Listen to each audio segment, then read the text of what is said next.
Good afternoon. I'm going to call the meeting for the Housing Committee to order.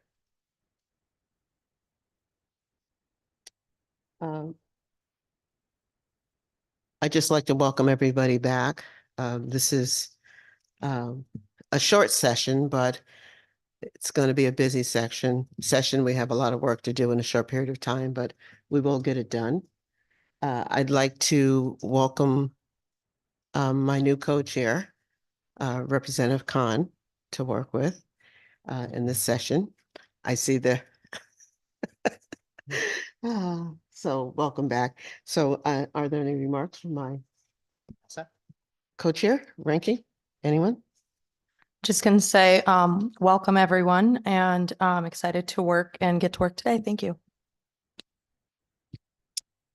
Real quick, Senator Moore, I echo those thoughts too. I also want to introduce and recognize we have a new clerk here, Austin, who's gonna be helping out behind the scenes. So I look forward to working with him and having everything set up and run smooth as a quick session. So look forward to working with Austin also. Thank you. All right, so let's begin. Right now, we have concepts that we've gone through that we're going to present today. I'm thinking I'm going to read each one off that I think we can put on a consent calendar. And there may be a couple that we want to have a deeper discussion on. Am I correct? Thank you. Number 1 is an act requiring condominium reserve fund allocations. Number 2, am I putting that? Are we gonna, so I'd ask if we could just describe what they are, just so we have an idea, because I know some of them are technical, but just to be clear, if we go through, and again, not necessarily long, just a quick snapshot of it. And if we have any questions, that'd be I appreciated. can't read the small print. I'm going to ask you to read the concept. I don't have glasses on. Okay, so for item number 1, this bill requires condominium associations to reserve fund studies. It was brought last year as well from 2023, SB 212. It is a Senator Looney's bill, if we recall. I have more information if anyone has questions, and I think we can do it item by item. Go ahead. Yeah, we'll just go through each of these again, really quick. So the reserve fund allocations, this already exists already, or is this something that's going to be, something that's going to be new? So the bill hasn't been fully drafted yet, so we'll see how it works, but it's the concept right now. I don't know if it's going to be exactly the same or if there's any changes at this point. Number 2 is an act establishing a housing authority resident quality of life improvement grant program for a housing choice voucher task force. This was also from 2023. We're holding number 3 to the end, is that correct? Number 4, an act concerning the rental assisted program. Yep, so this is also 2023, we did address this as well. And this is the concept to address the RAP program. Do we know specifics on what we're trying to look at here? Is it try to cut some of the bureaucratic red tape that might be happening through this, or what specifically with the vouchers are we looking to talk about here for the rental assistance program? As I said on the previous bill, it's just looking at the program overall and may involve additional funds for the rental assistance program also. Number 5 is an act concerning the workforce housing opportunity development projects.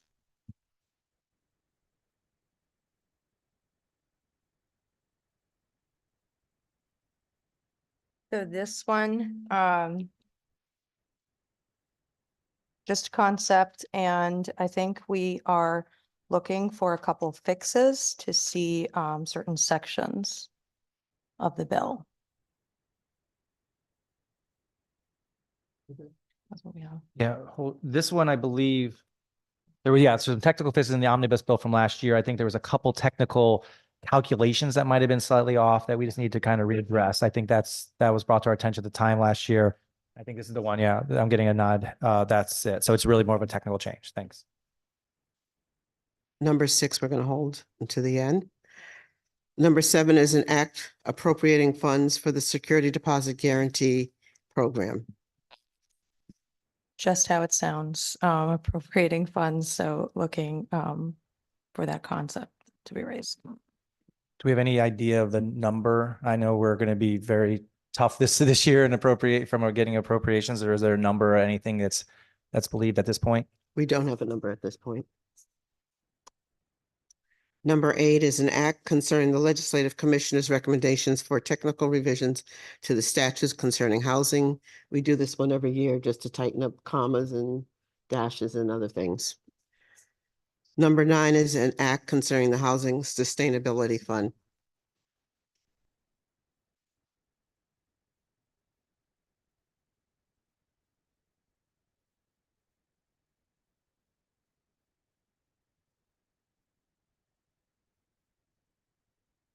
This is a request from Department of Housing.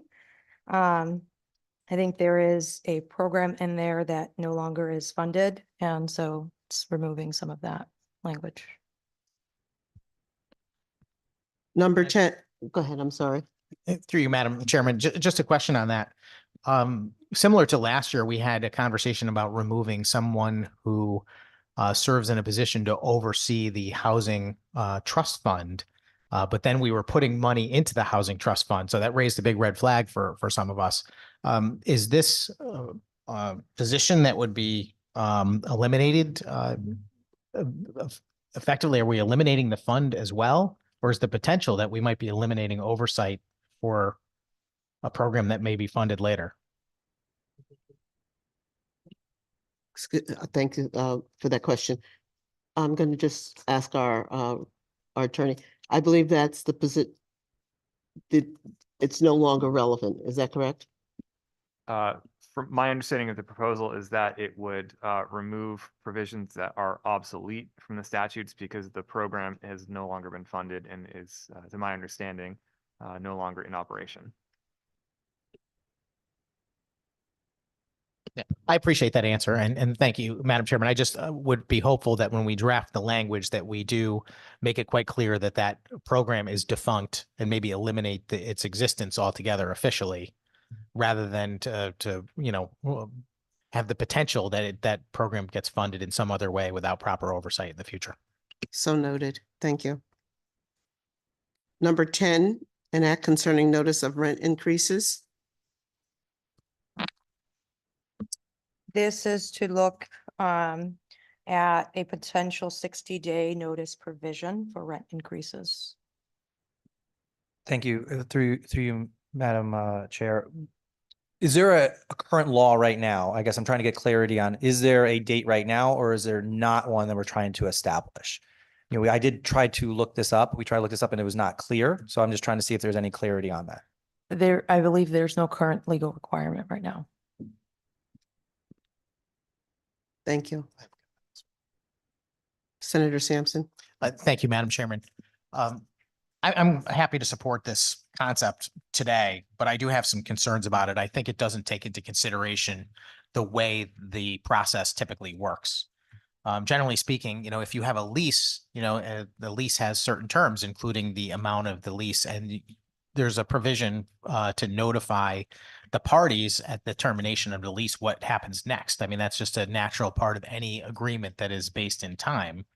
So I don't know if this language is going to contemplate situations where there is no lease at all, in which case I don't think either party has an obligation to one another for any advance notice.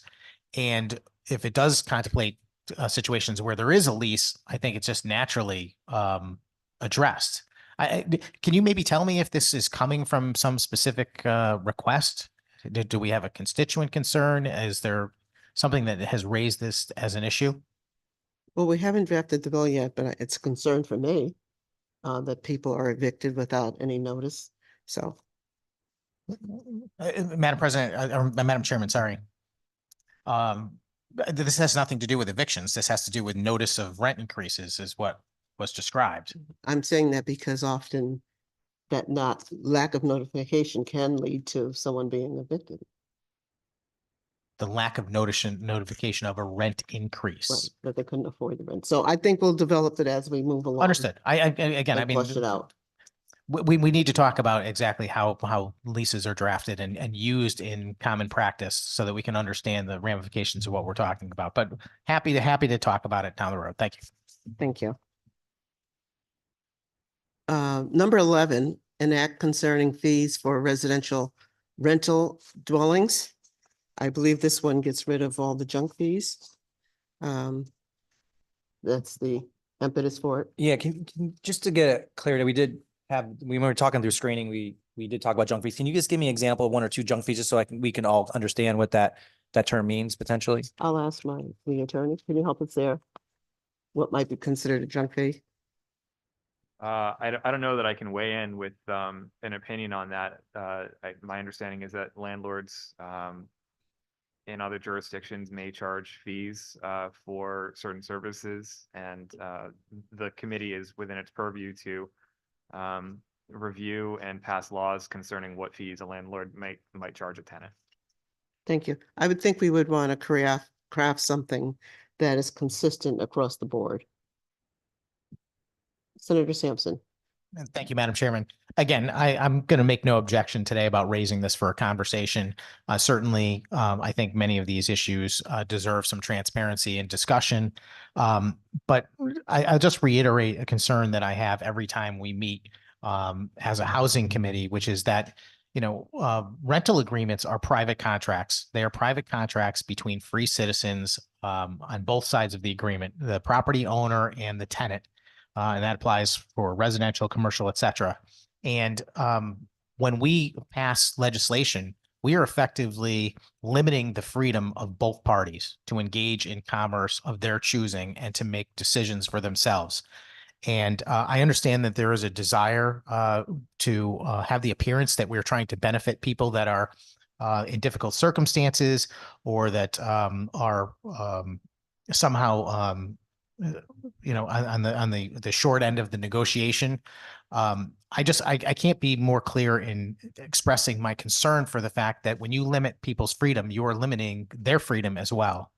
And we're going to have a lot more conversations like this in the future. This is our opportunity to have just a kind of an opening, a dialogue about what this committee proposes to accomplish this year. And I'm hopeful that when you are providing direction to the folks that will be drafting the language for these bills, that you take that into consideration.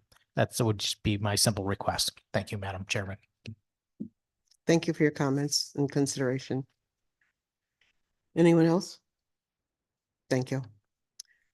Number 12, an act concerning a property tax abatement for certain first-time home buyers. This was, also, we looked at this a bit last year in 2023. But this was, requested, I think. It was brought up last year and, it's a request from, yeah. It's a request from Representative Delnicki. And I have it as, it's a bill that we looked at last year, but I think this is a bill that, we just want to further look at exploring this year. Senator Sampson. Thank you, Madam Chairman. Just a thought about this. This is the kind of topic that comes up pretty often, and we've discussed different types of property tax abatements for different things over the years. And certainly it seems like a policy that would encourage first-time homeownership. I would just suggest that in our current marketplace, and I'm not necessarily opposed to this, I'm just putting this on the radar, which is that, in the current marketplace, there's no shortage of buyers. If you list a property today, chances are you will have multiple offers on it by the weekend. I don't know that there need to be any additional incentives for home buyers or first-time home buyers. I have some concern about giving preferential treatment simply to someone who is a first-time buyer. I mean, if the purpose is to somehow help out people that are having a more difficult time making that purchase, there's other ways to measure that rather than whether they're the first time they're buying a home. There are certainly people buying a home for the first time that may be far better off financially than people buying their third home. So I don't know if that's the right way to look at it. I would also suggest that if the majority continues to have concerns about the availability of affordable housing, both for purchase and for rent, this is something that will drive up the cost of homes, particularly in the marketplace for first-time buyers, simply because every time you offset a charge that they might be faced, by providing grant programs for down payments, for providing different types of assistance, even abating taxes, what you're doing is you're affording them the ability to spend more on the home and effectively driving up the price.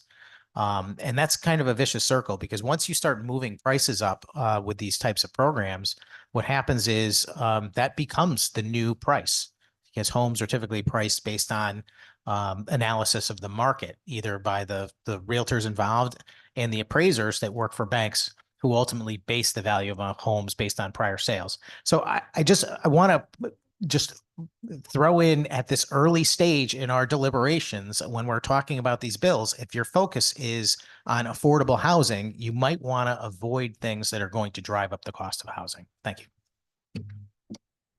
Thank you for your comments. Number 13, an act appropriating funds for emergency rental assistance program.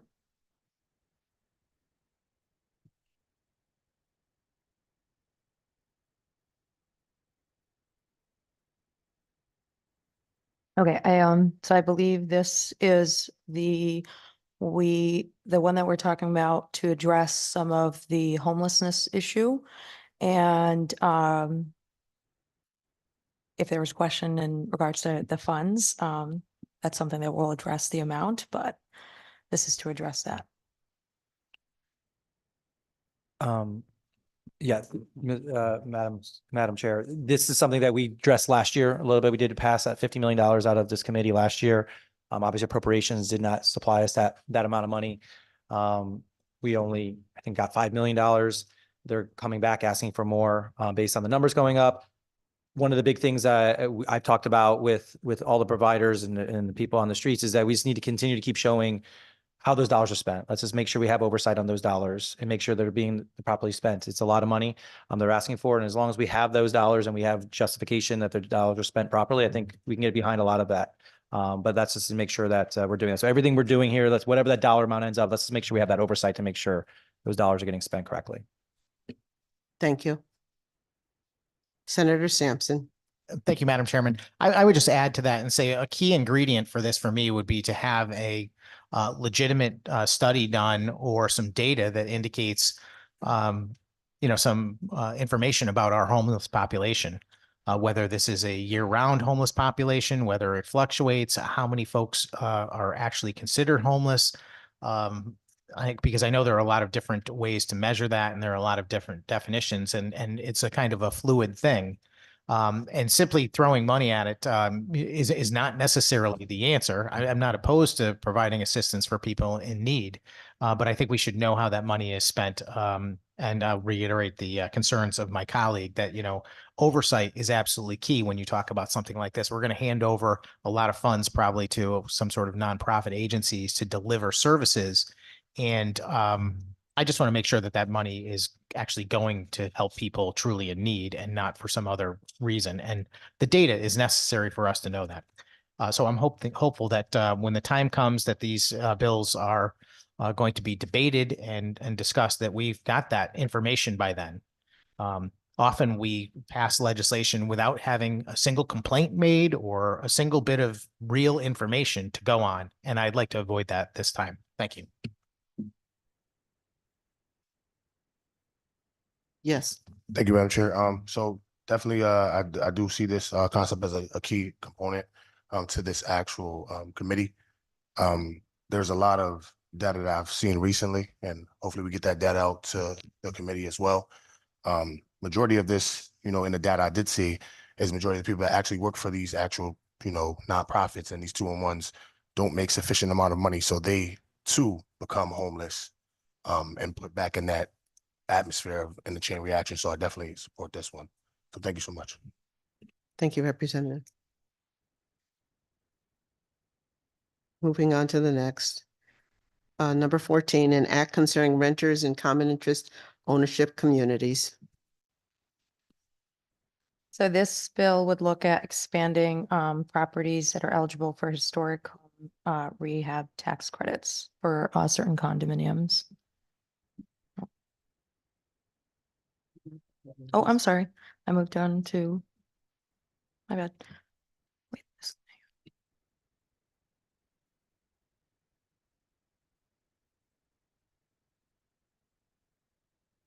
sorry. This bill, I think we addressed this 2022. This allows, or this does not allow condo associations to prohibit units from being rented out.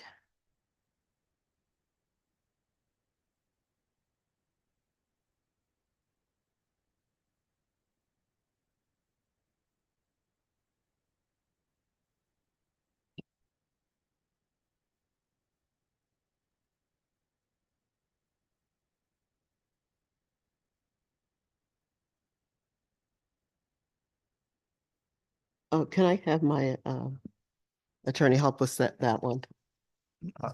Madam Chair, could the committee stand at ease for a moment? Yes, thank you. Committee of Stand at ease for a moment.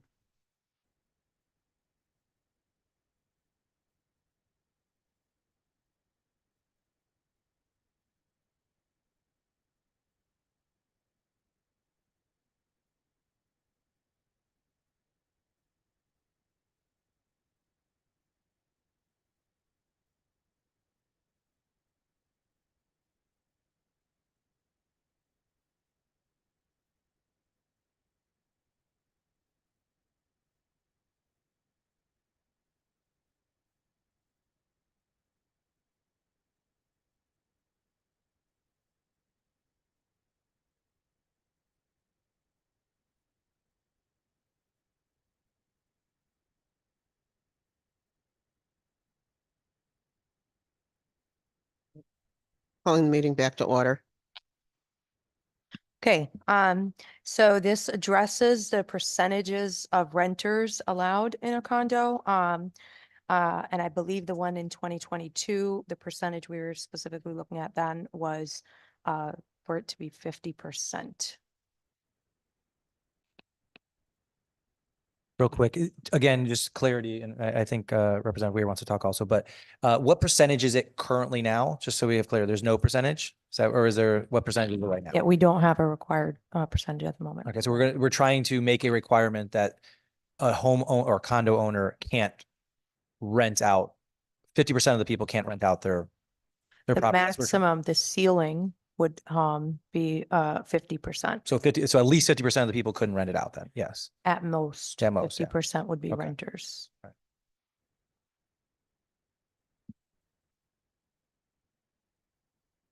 Representative. I have a couple of questions. I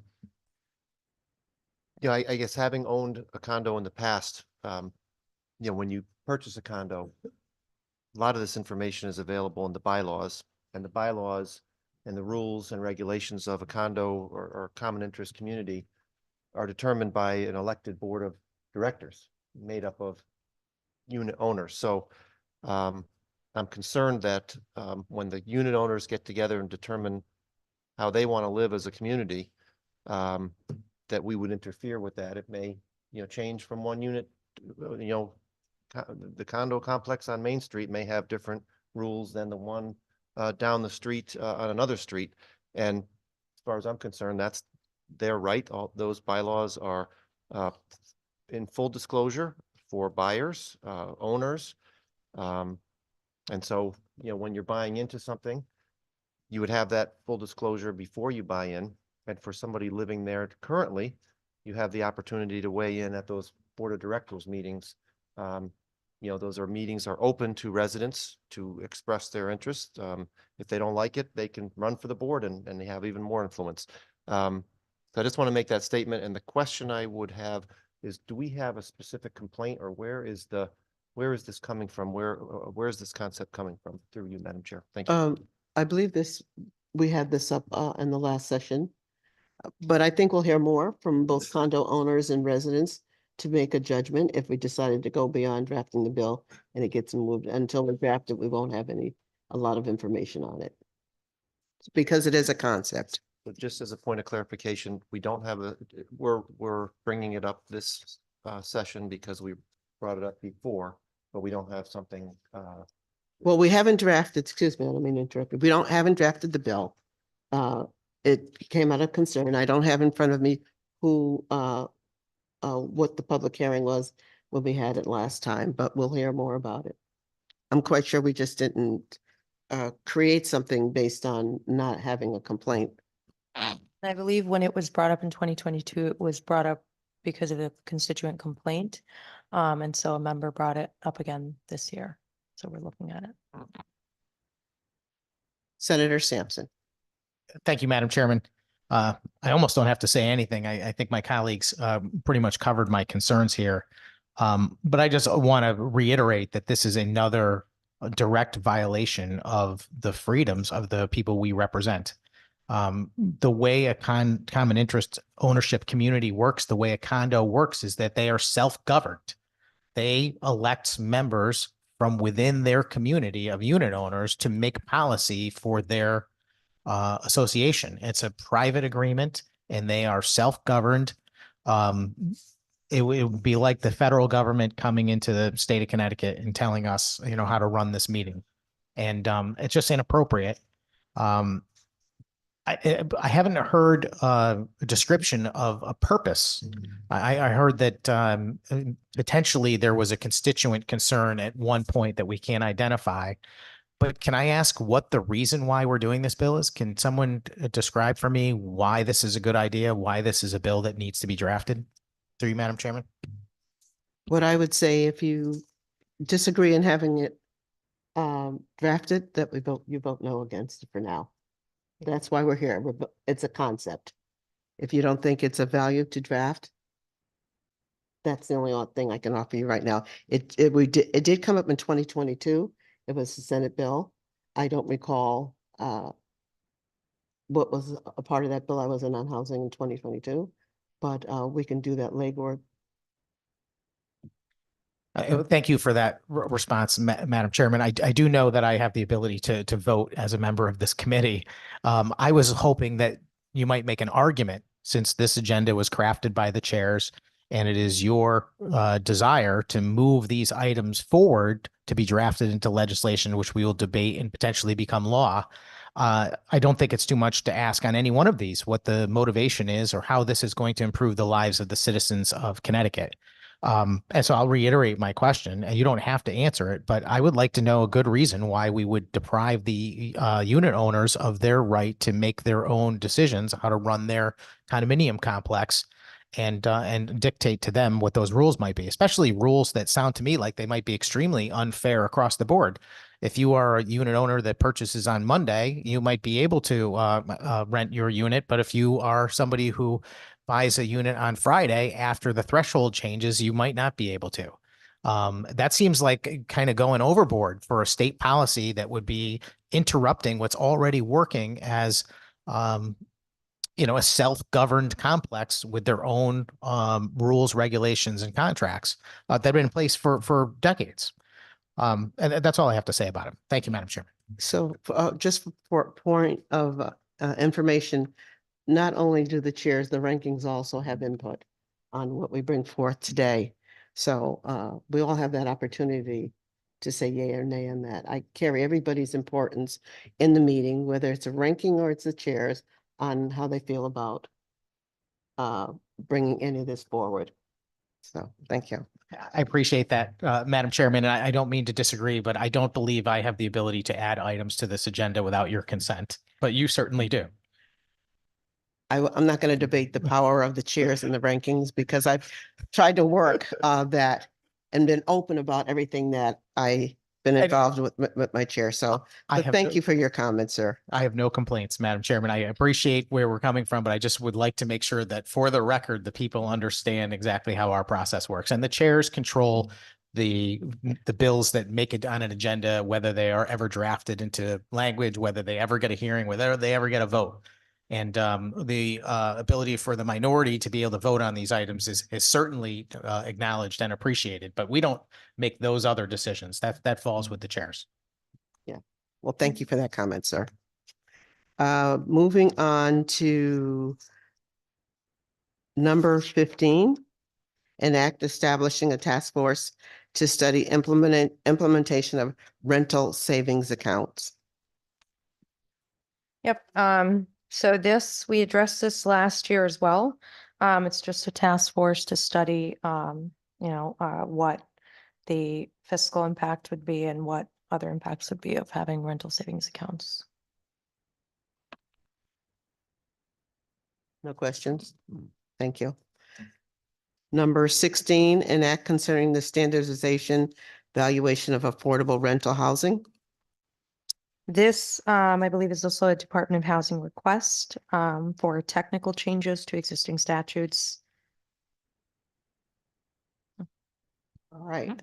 So that takes us through number 1, 2, 4, 5, 7, 8, 9, 11, 12, 13, 14, 15, 16. Is there, I'm sorry. If we can, I know we were gonna do a voice vote, to have a motion to I'm do a gonna voice read vote, but can we pull 14 out, please? So we'll have 3 that we pulled out. So it'll be 14. It'll be 3 and 6, but all the other ones, we can make a voice motion to have one vote. 14. Yeah, so pull 14. So 3, 6, and 14 will not be part of the original motion, the first motion. So I'm just going to read the concepts before I do. All Perfect. right. Thank you. Number 1 is an act requiring condominium reserve fund allocations. Number 2, an act establishing a housing authority resident quality of life improvement grant program and a housing code voucher task force. Number 4, an act concerning the rental assistance program. Number 5, an act concerning workforce housing opportunity development projects. Number 7, an act of appropriating funds for security deposit guarantee program. Number 8, an act concerning the legislative commissioner's recommendations for technical revisions to statutes concerning housing. Number 9, an act concerning the Housing Sustainability Fund. Number 10, an act concerning notice of rent increases. Number 11, an act concerning fees for residential rental dwelling units. Number 12, an act concerning a property tax abatement for first-time home buyers. Number 13, an act appropriating funds for emergency rental assistance. Number 15, an act establishing a task force to study the implementation of rental savings accounts. And number 16, an act concerning the standardized valuation of affordable housing. Do I hear a motion? So moved. It's been moved. Second, Second. moved and seconded. Any questions, comments? Senator Sampson. Thank you, Madam Chairman. I've made several attempts to try and lighten the mood in our meeting. I'm planning on supporting this motion going forward. Hopefully that will illustrate the spirit of Yeah. bipartisanship and the desire to work together to make good policy for the residents of Connecticut. I just want to make the usual caveat, which is that, for anyone voting on these concepts to be drafted into bills, we're only agreeing to actually go that far. It's not necessarily a commitment to vote for a final product or the policy at the end of the day. It's simply just to draft the bill and ultimately have a public hearing on it. So I just wanted that on the record. Thank you, Madam Chair. Thank you. I have agreement that that's what we're doing. We're drafting concepts, not necessarily saying we're going to move the bill forward. And I have a deep desire to work collaboratively also. So it's been moved and seconded. All those in favor? Aye. Aye. Thank you. Aye. Where'd that come from? Oh. Representative Butler, I thought God was speaking to us. We could only hope. Oh, okay. See, there's some levity, There you go. right? Well, that's because I cracked the ice. Yes, you did. Thank you. I hope that's not the last of it. So now we have number 3, an act concerning evictions for cause. Madam Chair, you make a motion to draft? Oh, I'm sorry. Senator Lesser. Thank you. No, I would make a motion to draft item number 3. Thank you. Is there a second? Second. It's been moved and seconded. We'll do a roll call vote on this. Is that correct? Yes. Discussion? Senator Sampson. Thank you, Madam Chairman. Through you, I would just like to ask what the purpose of this bill is. What does it do? What is an eviction for cause? And what is this proposal? So I believe that this is looking to expand some of our language on just cause. We do have just cause laws currently, but for specific populations, and it's looking to expand some of that language, to expand that to additional populations. Forgive me, through you, Madam Chairman, I don't know what that means. In layman's terms, can you tell me what the bill will do? Okay, so the current, I believe the way the current law stands, there's certain provisions that have to exist for evictions for people with disabilities, and I believe the age, and Jonathan, please correct me, I think it's 60, is it 62? With adults over 62. So those protections exist for those groups.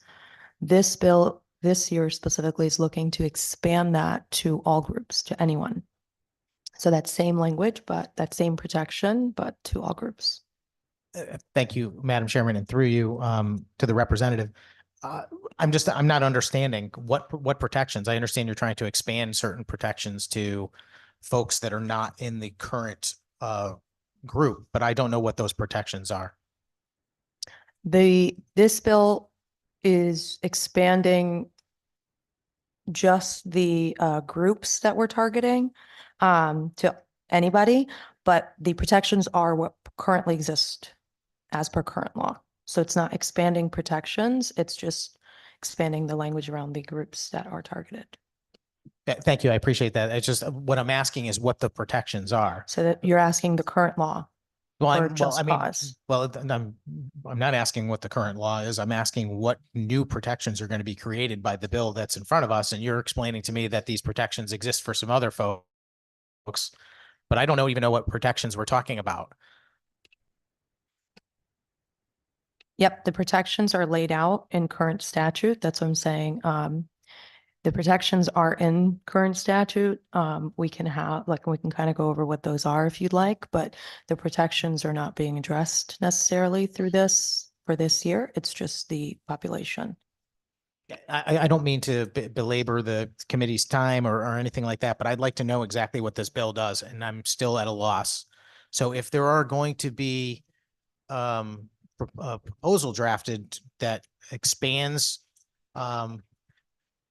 quote unquote protections for a group of people, again, I mean, I wasn't there for this part of the screening and I apologize. But when I saw this title, Evictions for Cause, and I heard the reference to just cause, I thought we were talking about a prohibition on the termination of a rental agreement at the expiration of a lease and eliminating that ability for a landlord to not renew a lease for a tenant. Am I correct about that, or is this something entirely different? You're correct. Okay, so thank you for that answer. So that's what I was looking for is layman's understanding of what this bill does. And if that's so I just want to make sure I have this correct.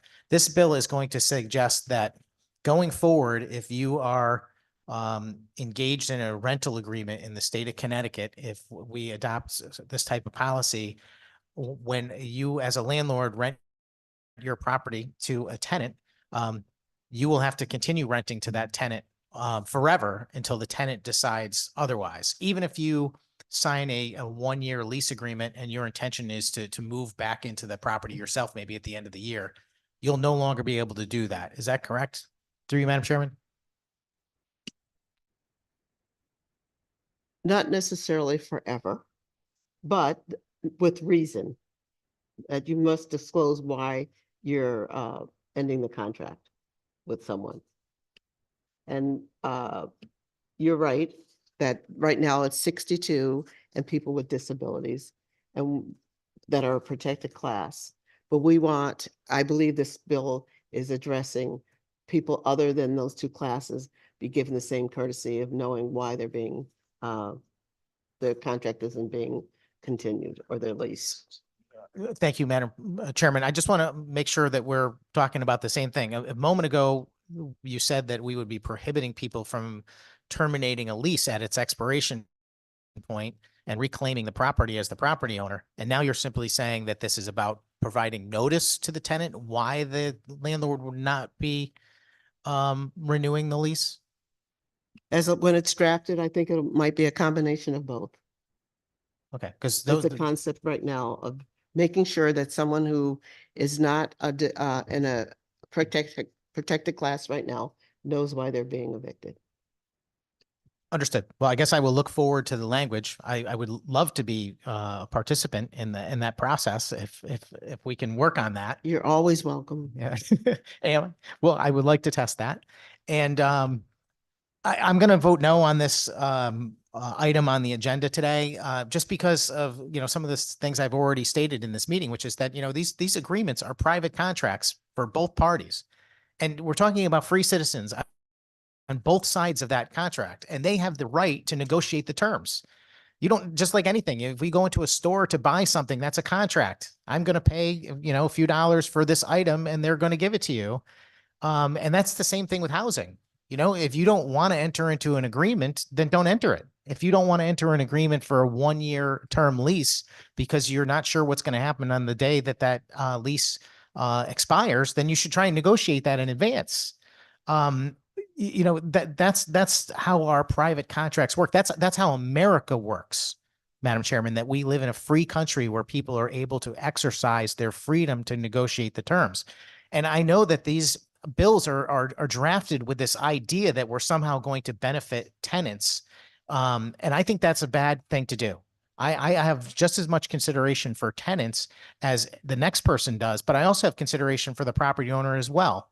And that's not our job to decide that one side of that equation should have more benefits or rights than the other. Freedom is the answer. That's how our country was devised, with the notion that the parties on both sides will get to make up their own minds and enter into an agreement voluntarily without force. That's what scares me. That's a reason why I came to this building to serve, is because I don't like to see the government using force to deny the rights to any person, tenant or landlord, employer or employee, etc. And I think that there are many dangerous policies being considered in this building on a regular basis. And this one, I believe, is going to limit the availability of opportunities for tenants. That's what's going to happen when you decide that you're going to restrict landlords in a way that makes them even more uncomfortable. And trust me, they are already uncomfortable offering rents in this state. You wonder why we have an affordable housing problem. It is because landlords are afraid of the state government imposing more and more regulations on them to make it more difficult to operate in this state. This would be a monumental regulation that would force people out of that business. There would be less housing, which will make more unaffordable housing problems for us to face. I really think it's a bad idea and it ought to be reconsidered, Madam Chairman. So I'll be a no on it. Thank you. So I just want to say, I come here to be fair and equitable to both landlords, renters, homeowners, trying to represent, and the America I live in says that's why we're here, to make sure that it's fair and equitable. And I think we will hear from people on both sides who will come and give testimony, not just the legislators. And based on what we hear, we will make a decision that is fair, equitable, and just for everyone. Yeah, I just wanted to go back to make clear that in current law, we have 13 standards that landlords must follow for evictions. This law is just going to require this for all tenants. And anyone that has a question on what those standards are, that's current law, so we can, you can see what those are. And we have had this protection for those above age 62 and those that are adults with disabilities for over 40 years. And so it expands that protection for all renters. It doesn't limit anything for landlords that landlords are not already doing for other populations. It just expands it for renters and allows them that same protection that certain populations are already getting by these same landlords. It also only impacts 5 units or more and not owner occupied units. Representative Gonzalez. Thank you, Madam Chair. I want some clarification here, and even though that I agree with you and Senator Sampson, that yes, we have to protect both tenants and rentals. That's what we're here for. Then we gotta be fair. We know that we have the good and the bad, landlords and rentals. Yes, but we're here to be fair and protect, the one that need protection. Now, but you said that in the current law, we have those protections. They are there. But you also mentioned that this is to expand to more groups. And I would like to know what do you mean by more groups? You right now, under current law, we're protecting the disabled and the seniors. Now, what new groups, you want to protect? What new groups you want to add to this bill?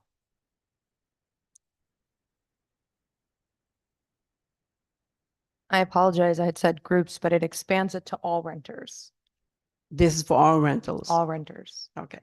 So now this is not only for disabled and senior, this is all rentals. That's This what is we're the looking bill to is do. all about. Yes. Okay, thank you, Madam Chair.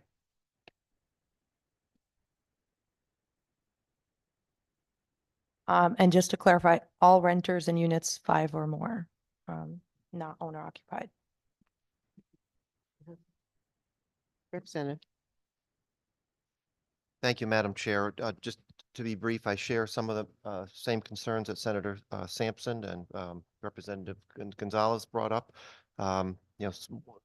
Currently, I don't know, and I would like the purview of this group to figure out, currently with the 62 and older and the disabled, what percentage of total renters are we talking about there versus the whole population? I think that's you're making if we take it from, let's just say 5% or 10%, and now it's 100%, we've added a huge burden to property owners, housing providers. I know that evictions without cause, or sometimes they call them lapse of time, is a tool that a property owner can use when you have a tenant who is a nuisance, causing trouble for others and making an unsafe condition for the neighbors. So I know if you take that tool away, you could potentially make it unsafe for the landlord. You could make it unsafe for the other tenants, other residents who are just going about their lives peacefully and dealing with a nuisance neighbor. So look forward to having this discussion. Always grave concern when we start dictating the rights of property owners. These landlords and property owners have taken a risk in investing in these properties, and we've already got quality landlords, quality housing providers questioning whether they're going to invest in property in Connecticut with our current regulations. And when you drive out those people who are questioning, you end up with people who are, maybe some of the property owners who are causing some of this trouble, and some of the bad actors that we have concerns about. You're inviting those types of people in when you drive away the good ones. So I want to make sure that that we're being very considerate of that as we move forward. Thank you. Thank you for your comments. Anything else? We'll do a roll call vote on this, please. This is a roll call vote to raise the concept, an act concerning evictions for cause. Representative Khan, Yes. Senator Moore, Yes. Representative Scott, Representative Scott votes no. Senator Sampson, Sampson is no. Senator Lesser, Lesser, yes. Senator Fanfara, Senator Hockenell, Senator Hockenell votes yes. thank you. Representative Brown, Rep. Brown votes yes. Representative Butler, Representative Butler votes yes. Representative Gonzalez, Yes. Frank Gonzalez vote yes. Representative Paletta.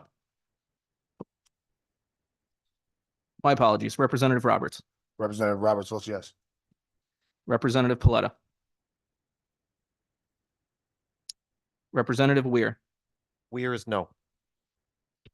Representative Zulo, Rep. Zulo votes no. Representative Belton,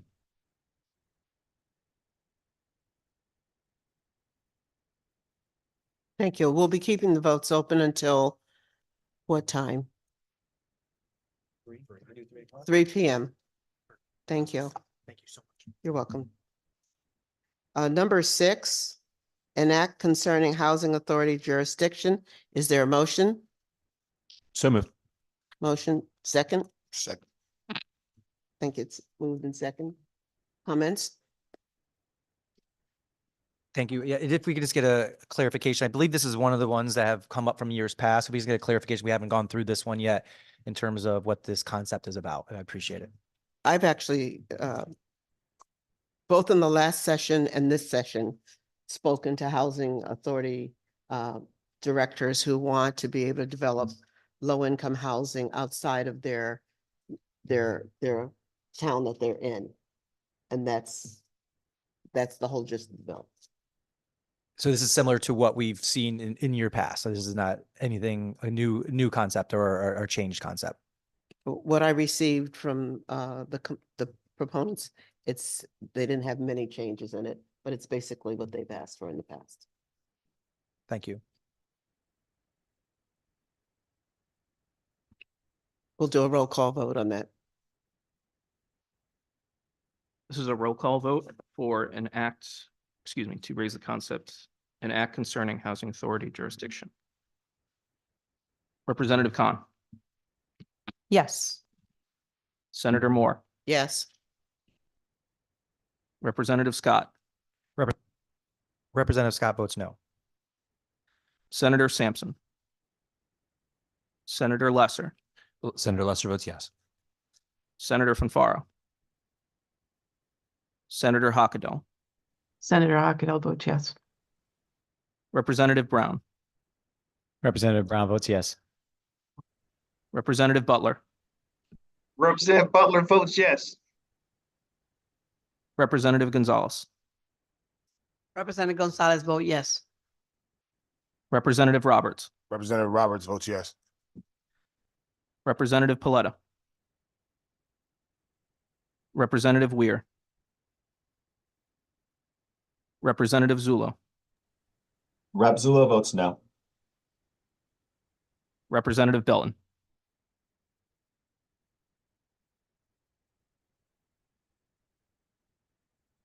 Thank you. And as I said, we'll hold the votes up until 3 p.m. Number 14 is an act concerning renters and common interest ownership communities. Is there a motion? So moved. Second, Second. moved in second. Comments? Yeah, I think we had a conversation on this one already. I don't think we have to go further into that. I do want to recognize that Ranking Member Sampson and Representative Weir had to go to labor.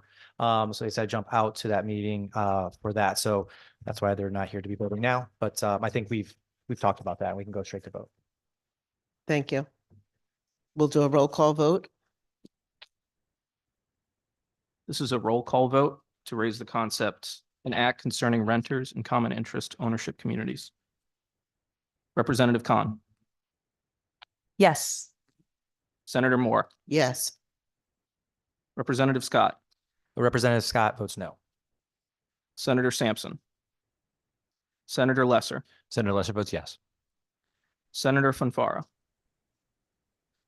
Senator Hockenell, Senator Hockenell votes yes. Representative Brown, Representative Brown votes yes. Representative Butler, Representative Butler votes yes. Representative Gonzalez, Representative Gonzalez vote yes. Representative Roberts, Representative Roberts votes yes. Representative Paletta, Representative Weir, Representative Zulo, Rep. Zulo votes no. Representative Belton.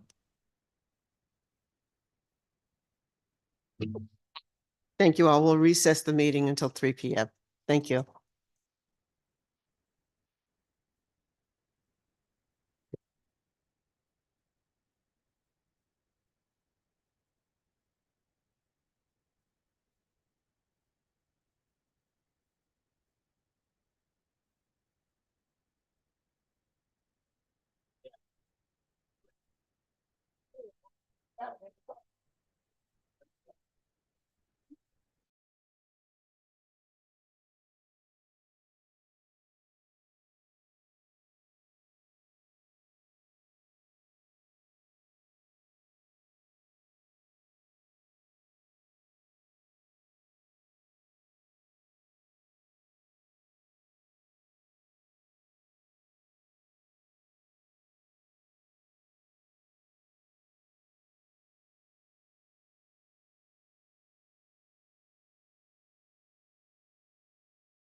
Good afternoon, Representative. How are you?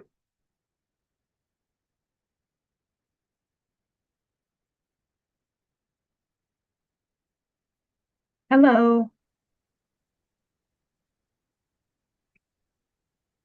So I am the new Housing Committee Clerk. My name is Austin Hyatt.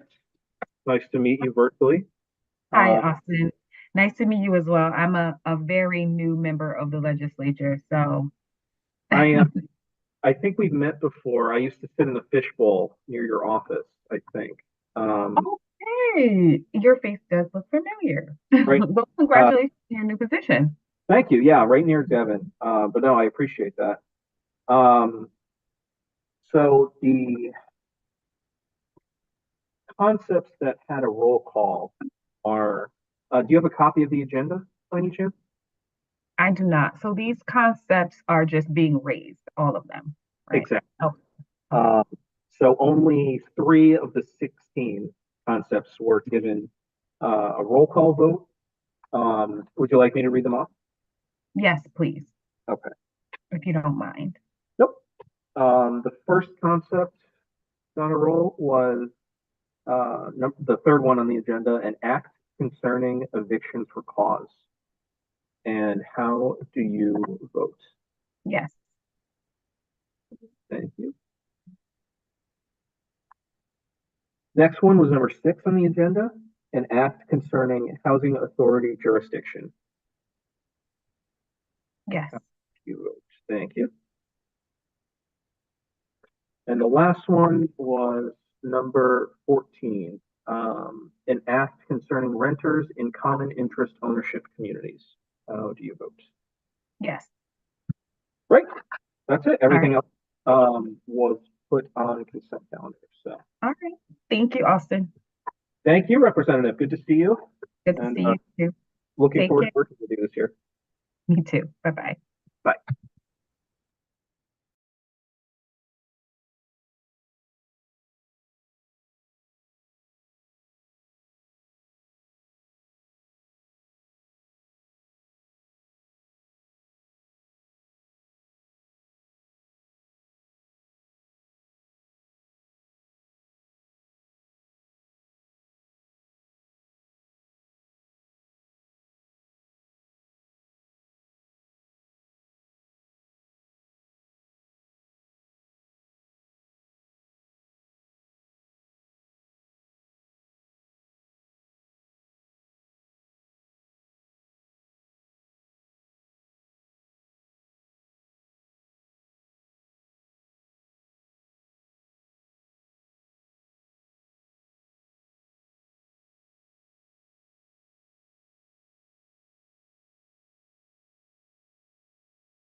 Hi, Rep. Paletta, how are you?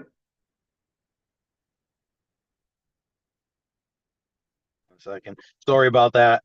All good. Thank you. Yeah, no problem. I'm the new housing clerk. My name is Austin Hyatt. We had 3 concepts to be raised that were voted on via roll call. So if you want me to just go through those, I will. Sure. Thanks, Austin. The first one was number 3 on the agenda, an act concerning evictions for cause. How do you vote? Okay. I'll vote no on that. Okay, thank you. The second was number 6 on the agenda, an act concerning housing authority jurisdiction. I'll vote no on that. And then the last one was number 14 on the agenda, an act concerning renters in common interest ownership communities. I'll vote no on that one because I don't really have enough information on it yet. Okay. That's it. You're all set, sir. Okay. Thank you so much and welcome, and look forward to working with you this session. Yeah, you as well. I appreciate it. All right. Thanks. Bye-bye.